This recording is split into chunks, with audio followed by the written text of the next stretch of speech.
Man, do I wish that I could do heavy eccentric squats, heavy head fields every day. I really wish I could do that. I wish I could do pin squats every day. I wish I could do many things every day, but I can't. I can't. In order for me to get satisfied with a workout, I like to go heavy, lots of volume, and then when I walk out of that freaking place, I feel amazing. I feel like I've conquered the world. Unfortunately, that feeling is unattainable, and I've done many times where I've, pushed certain lifts every single day of the week.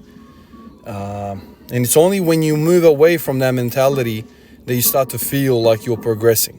Going hard every single day is great for the mental. You feel satisfied, you feel calm, you go to work, you're so unbothered by anything. It's a great way to live. And that's, the thing that I've struggled with the most is that mental versus that physical. Like the mental stuff, I love to just get wasted every single day.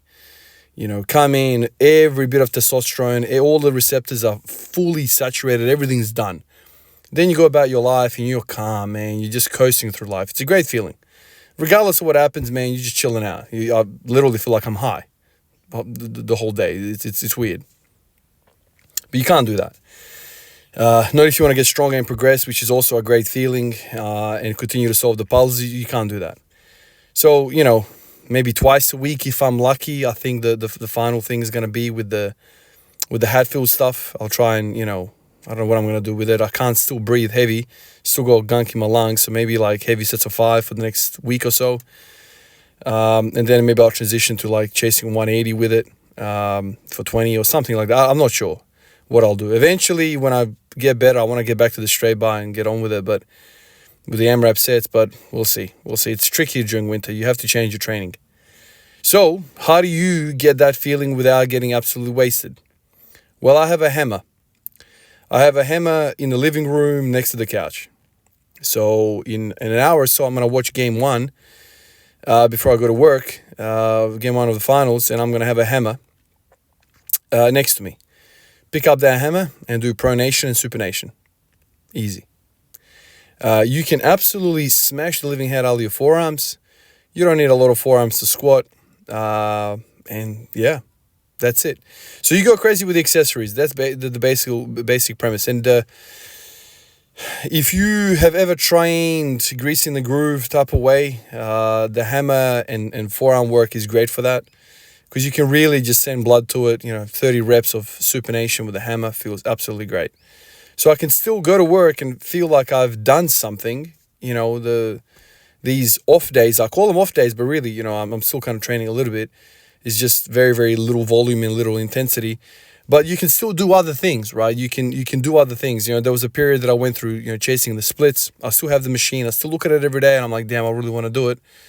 And maybe I could go back to it. Again, it's just, man, I underestimated the effect of stretching. Stretching is proper work, man. It can really tax you.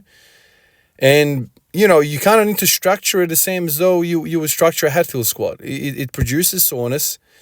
It does something to the musculature, to the tissue. And that tissue doesn't become all that happy to train the day after or even shorter than that. Like if you do that before training, you just don't feel right. You don't feel like you have the stretch reflex. You feel like you don't have the strength. The nerves are falling asleep. I don't know what it is. So stretching is its own entity. So do I want to take away one of the heavy barbell sessions for a stretching session? Probably not. As it is right now, I want to maximize the amount of times I can push hard with the barbell. So anything that kind of impedes that, I kind of like frown upon it.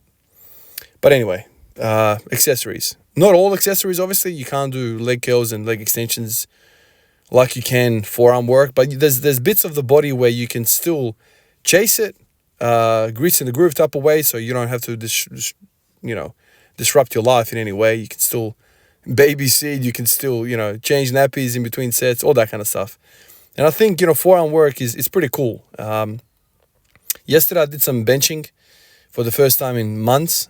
And I feel like I want to get back to benching as well, especially in the next few weeks. If I'm not going to be doing the AMRAP sets, maybe I can do a bit of benching. But benching for me without forearm work is a recipe for disaster. I always end up freaking hurt. So I need to do some pronation and supination work. So hence the hammer. Appreciate you guys. I will catch you in the next one. Peace out.